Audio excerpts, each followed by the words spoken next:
तुमच्या जाहिरातीसाठी एक संधी मोठ्या प्रेक्षकांपर्यंत पोहोचवा. व्यवसाय असो किंवा इव्हेंट, विकासनामा सोबत जाहिरात करा. स्क्रीनवरील नंबरवर आजच संपर्क करा. विकासनामा, तुमचा आवाज, तुमची जाहिरात. तसंच विकासनामाला सबस्क्राईब करा आणि अपडेटेड रहा. सर्वसामान्य लोक किंवा गणेश नाईक म्हणजे सगळ्या हाताने देणारं नेतृत्व असं तुमच्याकडे सातत्यानं बघितलं जातं. तुमच्या बाबतीतला एक किस्सा ऐकला मी. मधल्या काळामध्ये अनेकांच्या राजकारणाच्या इन्क्वायरी होत होत्या, कोणाचं काही चाललं होतं. ते होत राहतं, राजकारणी म्हटलं तर ते होणार.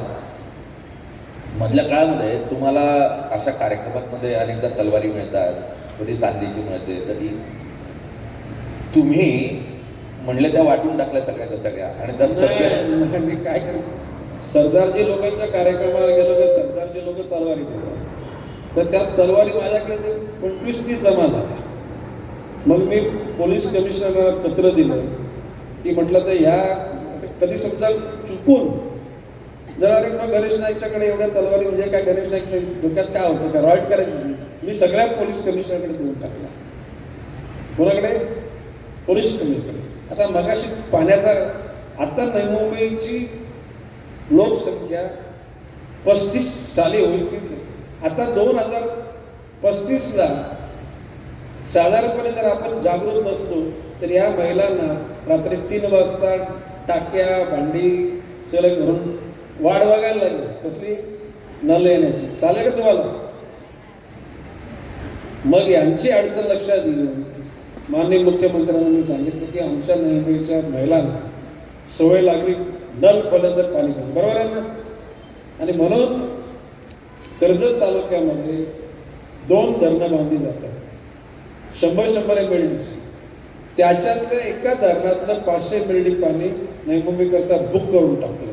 म्हणजे 2050 सालापर्यंत नवी मुंबईला पाण्याची कधी तंगी येणार नाही. आता हे जर का गणेश नाईकने त्याच्यामध्ये कर्जत, खालापूर, खोपोली, पनवेल, तिकडून बदलापूर, अंबरनाथ, उल्हासनगर या सगळ्यांच्या करता 2000 एमएलडी, तुम्ही त्याच्यातलं 500 एमएलडी नवी मुंबई करता, त्याकरता पैसे द्यावे लागतील. ज्या अन्न महापालिका ज्या रेशोमध्ये देतील ते पैसे नवी मुंबई महापालिका देईल. परंतु 2050 पर्यंत आता मी बिल्डर लोकांना म्हटलं बघा तुमच्या ब्रॉशरमध्ये देऊन टाका नवी मुंबई में रहोगे तो 2050 तक पाणी के लिए प्रॉब्लेम नाही आहे. रेट वाढला आहे नाही बिल्डर लोकांचा, ऐकलाय का? आता मी कलश उद्यानमध्ये राहतो, तिथला भाव जास्त होता. आता आमच्या बालाजी गार्डनमध्ये राहतो तर लोक म्हणतात बालाजी गार्डनचा भाव जास्त आहे. तर म्हटलं आता आम्ही बालाजी गार्डन सोडत त्याचं आमच्या लोकांच्या मध्ये जाऊ नका, लगेच इथले भाव ड्रॉप होतो. ही गोष्ट खरी आहे, कारण गणेश नाईक राहतो तिथे सुरक्षित असते, नवी मुंबई सुद्धा सुरक्षित आहे. तुमच्या जाहिरातीसाठी एक संधी मोठ्या प्रेक्षकांपर्यंत पोहोचवा. व्यवसाय असो किंवा इव्हेंट, विकासनामा सोबत जाहिरात करा. स्क्रीनवरील नंबरवर आजच संपर्क करा. विकासनामा, तुमचा आवाज, तुमची जाहिरात. तसंच विकासनामाला सबस्क्राईब करा आणि अपडेटेड रहा.